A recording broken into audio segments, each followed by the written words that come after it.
Washington News and Talk. Pemerintah melalui Dirjen Kependudukan dan Pencatatan Sipil memulai transisi penggunaan identitas kependudukan digital di masyarakat. Untuk meningkatkan partisipasi masyarakat, Disdukcapil di Provinsi Jawa Tengah melakukan jemput bola dengan menyasar masyarakat secara langsung di Kota Semarang sendiri.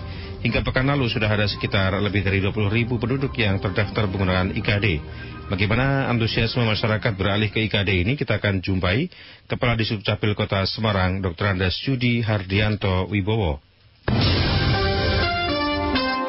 Washington News and Talk. Pak Yudi, ini memang transisi IKD memang sudah mulai dilakukan ya, sampai antusiasme masyarakat sudah mulai agak banyak ini Pak ya? Ya, betul Mas Junior. Ini bagaimana Pak, teknisnya di Semarang sendiri Pak? Ya, jadi Semarang sejak akhir tahun lalu ya, setelah ada instruksi dari Menteri Dalam Negeri melalui Dirjen Dukcapil, itu kami bergerak ya, kami mulai di akhir tahun lalu adalah untuk PNS dulu. PNS di lingkungan pemerintah Kota Semarang, baik yang ASN maupun non-ASN, itu kami lakukan perekaman dengan kami membuka pos-pos di pusat-pusat aktivitas teman-teman kami yang ada di daerah, di Balai Kota, di Pandanaran, kemudian juga di kantor-kantor dinas yang ada di luar kedua gedung tersebut. Ya, alhamdulillah untuk PNS bisa dikatakan sudah 90% kami lakukan perekaman pada saat itu, dan mulai awal tahun kemarin kami mulai bergerak baik pada instansi pemerintah yang vertikal di Kota Semarang maupun kepada masyarakat.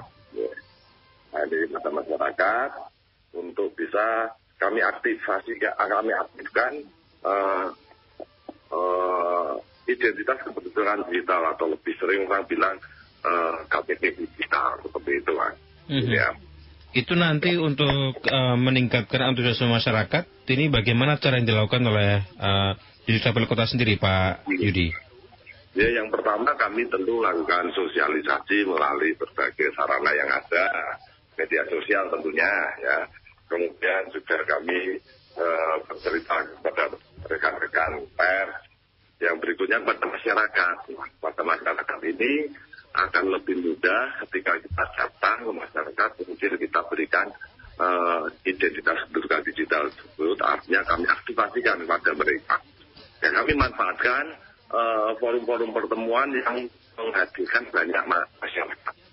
Nah, kami instruksikan pada semua jajaran kami, Dukcapil, di tempat-tempat kami bermukim, di rumah-rumah kami, lingkungan kami, ketika ada aktivitas baik itu pertemuan RT, pengajian, atau kegiatan-kegiatan yang mendatangkan banyak orang, perintah itu kami datang, kita tugaskan satu petugas untuk mengaktifkan di sana. Sehingga harapan kami dari mulut ke mulut, dari orang ke orang, itu akan terjalin satu komunikasi atau sosialisasi, dan orang menyampaikan pada temannya, saudaranya, bisa menunjukkan nah ini loh KTP digital kami, seperti itu. Sehingga lebih masif pada di samping itu, Dukcapil juga sudah menyampaikan pada teman-teman di sama perangkat daerah di Kota Semarang, di dalam tempat ketika ada event kegiatan yang diselenggarakan oleh OPD lain, kami diberitahu dan kami hadir sama untuk aktivasi, khususnya kegiatan yang banyak mendatangkan masyarakat. Nah, kami datang di sana. Gitu. Di samping kami terus masuk ke instansi, lembaga, penyelenggara layanan seperti perbankan, kami juga masuk ke bank data, seperti kantor pajak, ke imigrasi, ke pengadilan, ke kejaksaan, itu kami jalan terus. Kantor agama, di samping itu kami juga langsung dengan masyarakat. Seperti itu Mas Junior. Sebenarnya kalau berkaitan dengan urgensi IKD ini, apa sih Pak urgensinya sehingga kita perlu beralih ke digital dalam hal kartu tanda penduduknya, Pak Yudi? Jadi sesuai dengan arahan dari pemerintah pusat, dari Direktorat Jenderal Kependudukan, memang kan saat ini pemerintah menuju pada Dukcapil Go Digital ya. Go Digital ini juga diawali antara lain dengan pelayanan, bagian pelayanan sudah bisa online. Kami pun juga sudah membuka semua pelayanan secara online. Tergantung masyarakat menggunakan. Kemudian juga dalam proses pelayanan kami sudah digital. Artinya permohonan itu sudah kepada kami yang daring maupun yang luring itu diproses secara digital. Verifikatornya sudah tidak harus tungguin di tempat, tetapi bisa di mana saja melakukan verifikasi. Dan saya juga menandatangani semua dokumen yang hampir 2.000-an dokumen setiap hari itu juga secara digital. Saya hanya dengan menggunakan gadget atau tablet saya. Sistem ini sudah dibangun. Kemudian dilengkapi dengan identitas kependudukan digital. Nah, khusus identitas kependudukan digital ini kita tahu Mas bahwa secara klasik itu setiap terjadi kelangkaan atau kekurangan belangko KTP fisik KTP itu atau keping KTP-nya. Itu terjadi terus menerus setiap tahun. Padahal itu kos untuk pengadaan itu cukup besar. Itu dilakukan oleh pemerintah pusat. Artinya pemerintah pusat sudah memprediksikan, menghitung setiap tahun tetap selalu terjadi kekurangan. Faktor kekurangan itu antara lain yang paling banyak terjadi hanya pemekaran wilayah. Seperti di kota Semarang saja ini perkotaan. Tidak sedikit perumahan baru kemudian pecah RT-nya, pecah RW-nya. Itu identitasnya harus berubah. Ya, harus berubah dan itu mengambil porsi yang cukup besar. Apalagi kemarin kalau nggak salah di Provinsi Papua ada pemekaran provinsi ya, itu pasti dia akan menyedot anggaran yang cukup besar. Nah, ke sana kemudian selain untuk mempercepat, memudahkan masyarakat dalam mendapatkan layanan dasar tersebut, juga dalam rangka tentunya untuk mengurangi kos atau biaya-biaya untuk penciptaan KTP. Nah, keping KTP itu sendiri mungkin hanya kalau kita lihat 10.000 per keping ya, 10.000 per keping. Itu kami terima gratis dari pemerintah pusat. Nah, tapi kami tiap hari mencetak KTP itu biaya yang kami keluarkan itu 10 juta sehari Mas untuk kota Semarang. 10 juta sehari itu untuk mencetak KTP yang bentuknya kepingan itu ya? Ya, itu dari set ribbonnya itu kan yang harga sekitar 5.300.000 itu. Itu hanya mampu untuk 400 keping. Kalau kami rata-rata mencetak 700 sampai 800 kami butuh 2 set. Artinya berarti lebih dari 10 juta harus kita keluarkan untuk anggaran. Jadi nanti kalau sudah dengan digital itu mungkin anggaran tersebut bisa dialokasikan oleh pemerintah kota pada kebutuhan atau keperluan masyarakat yang lainnya. Itu, Mas. Lebih mengefisien dan mengefektifkan anggaran sebenarnya. Betul. Tapi kekhawatiran masyarakat sebenarnya lebih ke ini Pak, lebih ke kebocoran data. Kalau kita membaca beberapa pesan masyarakat, mereka khawatir data mereka bocor ketika masuk ke digital ini Pak. Bagaimana Pak? Ya. Insya Allah Mas, ini kan pemerintah kita dan Kementerian Dalam Negeri ini kan tidak bergerak sendiri ya. Mereka tentunya dengan Kementerian Kominfo dan BSSN ya, dan Siber di negara itu ya. Mereka bekerjasama dengan itu. Insya Allah ini tentu diupayakan untuk mendapatkan satu perlindungan yang sangat ketat. Ya, dan kami percaya itu pasti bisa dilakukan ya oleh pemerintah pusat, dan saya harap masyarakat tidak perlu terlalu khawatir dengan hal-hal yang seperti itu. Yang penting mereka kemudian percaya pada pemerintah nanti. Sebenarnya kalau persoalan masalah kebocoran data yang penting masyarakat sendiri bisa mengamankan datanya ya sebenarnya ya. Betul Pak Yudi. Masyarakat juga tidak mudah kita memang sulit. Mungkin Mas Dinia sendiri tahu misalnya dengan mau pesen tiket lewat orang atau teman, itu kan diminta KTP dengan lewat BA. Nah, seperti itu kan sudah bocor ya. Bocoran. Ya, itu perilaku kita juga harus kita tahu bahwa identitas kita lindungi mulai dari kita. Ya. Nanti bentuknya seperti apa Pak? KTP online tuh Pak, KTP digital tuh Pak? Ini seperti aplikasi seperti itu, tapi setiap langkahnya akan membutuhkan PIN. Kalau lewat radio ini nggak bisa kita praktekkan, kalau televisi mungkin bisa. Jadi ya masyarakat tinggal download dulu, tapi aktivasinya harus dengan petugas kami. Oh, harus ketemu petugas ya berarti ya? Karena untuk keamanan, terus terang untuk keamanannya harus petugas kami yang menghubungkan masyarakat yang muncul di HP masyarakat dengan sistem informasi administrasi kependudukan yang dikelola pemerintah kita. Saya malah mikirnya itu malah seperti kita mau bikin email atau bikin aplikasi, masukin WhatsApp gitu sehingga semuanya bisa digital. Ternyata harus tetap ketemu dulu untuk tujuannya apa Pak? Kita ketemu petugas itu?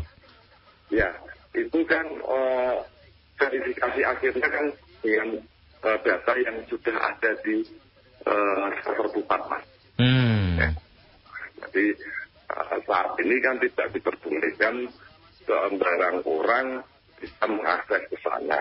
Makanya ketika ada lembaga-lembaga yang membutuhkan layanan kependudukan, memanfaatkan data kependudukan, ingin akses langsung harus melakukan perjanjian kerja sama dengan Dirjen Dukcapil atau Kementerian Dalam Negeri. Nah, lembaga-lembaga yang berbadan hukum itu perjanjiannya langsung dengan pemerintah pusat. Sedangkan di Dukcapil di kota ini perjanjiannya hanya dengan OPD di lingkungan pemerintah kota Semarang, sehingga termasuk bagaimana akses user ID-nya yang memberikan nanti oleh pemerintah pusat. Jadi tidak sembarang orang bisa mengakses dulu dalam rangka pengamanan data. Oh ya, ini berarti sangat rapi sebenarnya agar kita kemudian tidak sembarangan dapat. Tapi nanti kalau sudah mengaktifasi, kita berarti tetap di aplikasi itu atau kita mendapatkan satu bentuk foto atau apa di HP kita berkaitan dengan KTP digital itu? Jadi nanti di HP kita saat ini baru bisa diaktifasikan pada HP yang berbasis Android. Android, kalau yang iPhone itu belum bisa.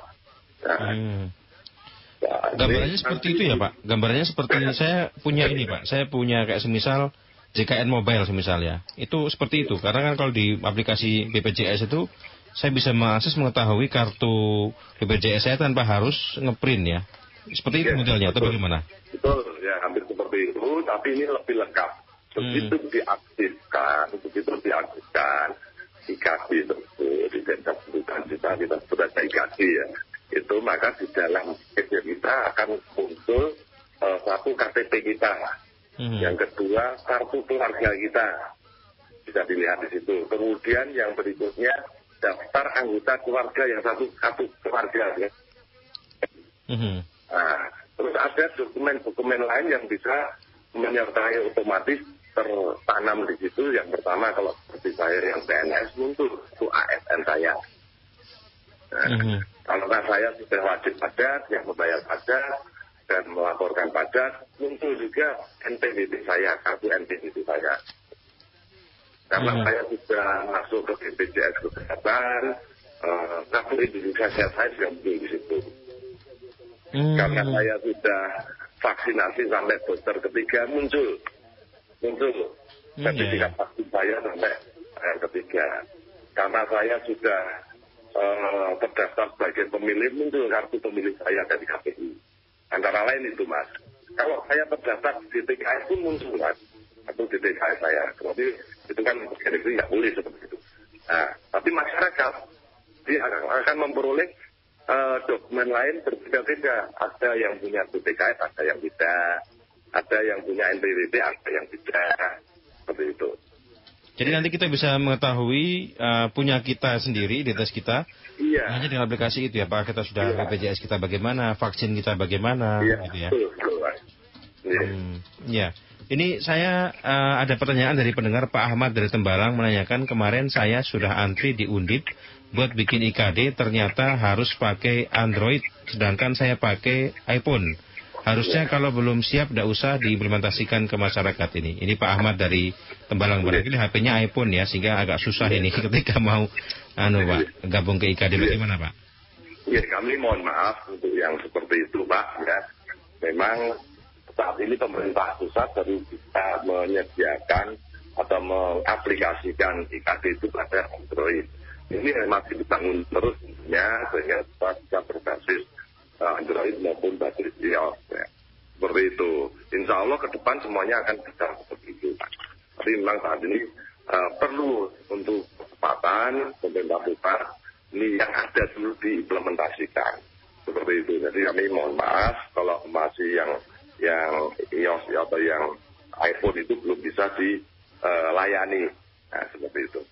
Ada Pak Imron di Temanggung menyampaikan, saya Imron Temanggung bekerja sehari-hari di Semarang, ngekos dan setiap akhir pekan pulang. Apakah bisa bikin IKD di Semarang tanpa harus pulang ke Temanggung? Dari bisa, Mas. Imron, silakan Pak. Bisa Mas.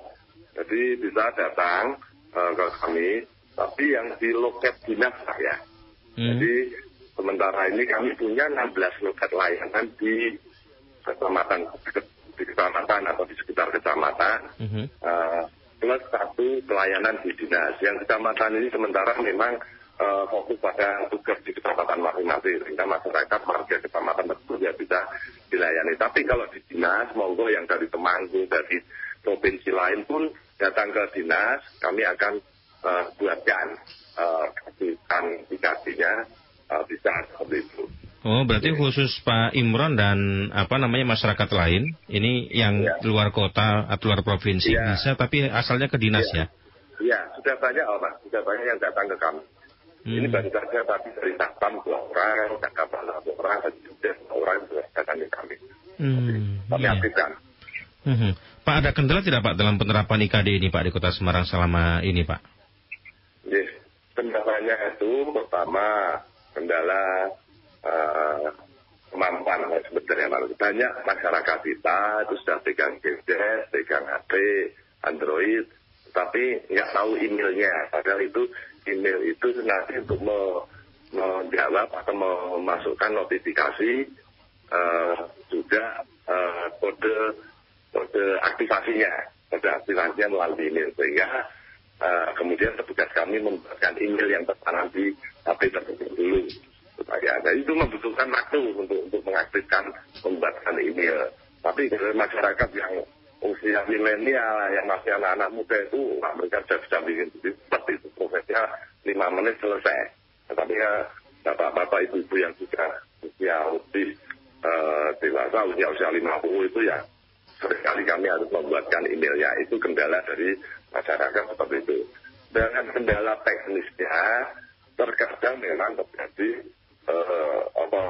perubahan masuk IKD seluruh Indonesia ini seperti 2 hari yang lalu sempat down servernya dari pusat, sehingga kami bisa melayani setelah jam 2 nggak salah itu aktif lagi dan sebagainya.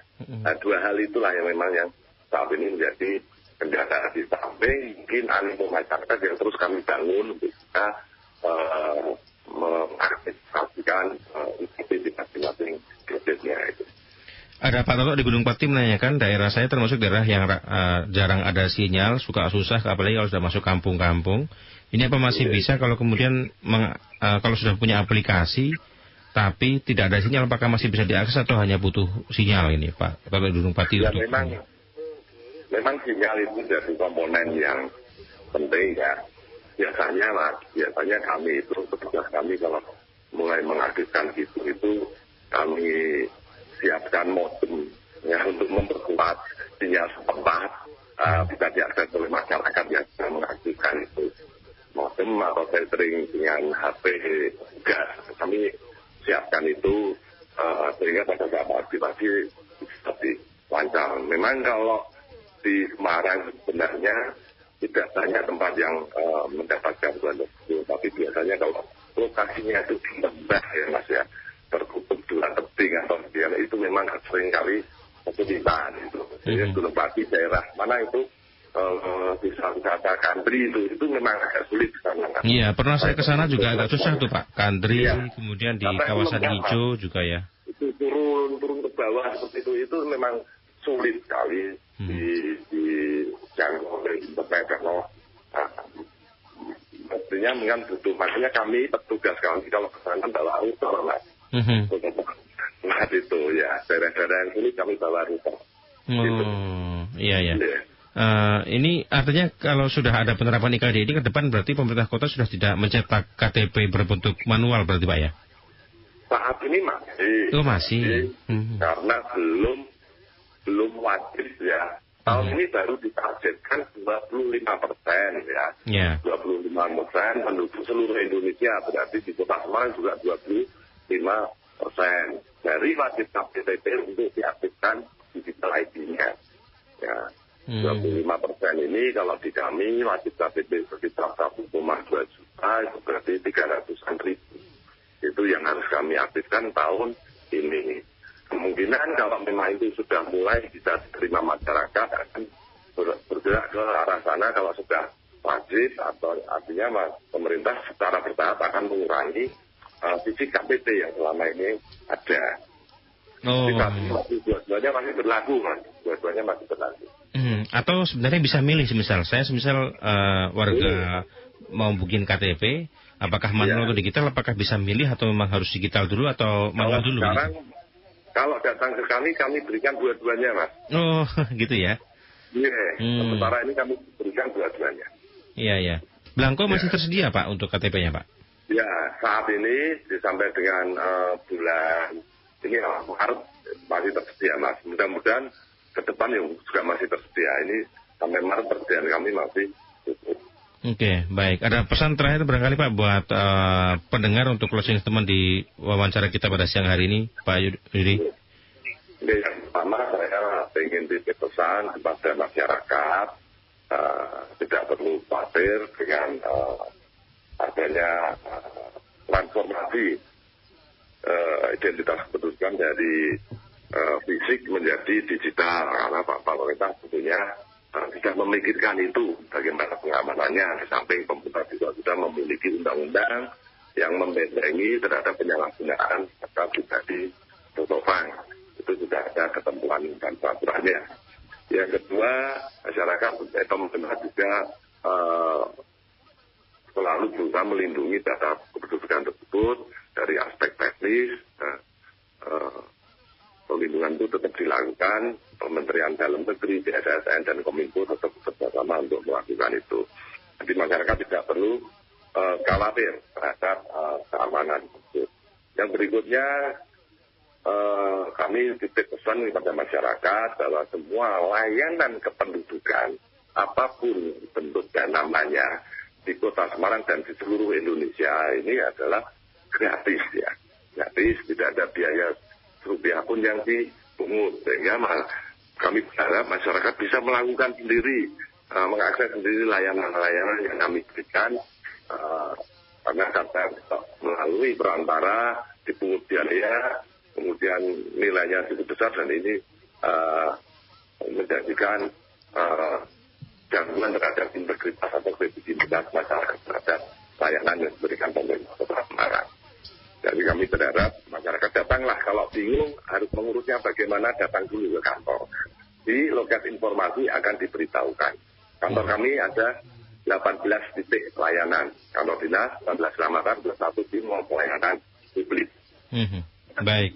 Yang jelas nanti pasti akan dibantu, jangan sampai kemudian masyarakat takut terus bingung, nggak mau ke sana, tapi ke sana dulu nanti pasti akan dibantu ya.